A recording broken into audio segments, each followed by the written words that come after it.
কেউ ধান কাটছে, আবার কেউ আটি বাঁধছে। সেই বাঁধা আটি কাঁধে করে বাড়ি নিয়ে যাচ্ছেন কৃষকেরা। এমন ধান কাটার উৎসব রাঙ্গুনিয়ার গুমাই বিলে। চট্টগ্রামের শস্য ভাণ্ডার খ্যাত রাঙ্গুনিয়ার গুমাই বিল।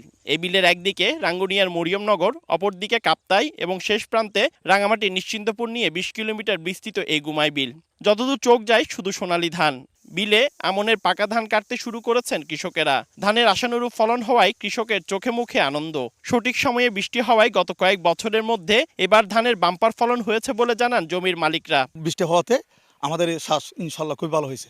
আমি এবারে 60 কেজি শ্বাস করছি এবং প্রত্যেক জমি ইনশাল্লাহ খুব ভালো ফসল হয়েছে আমার। এই বছরের মতন ফসল আর কোনো বছর হয়নি। সবার থেকে আনন্দ, মানে জমিনের মধ্যে মানুষের ফল বেশ হয়েছে।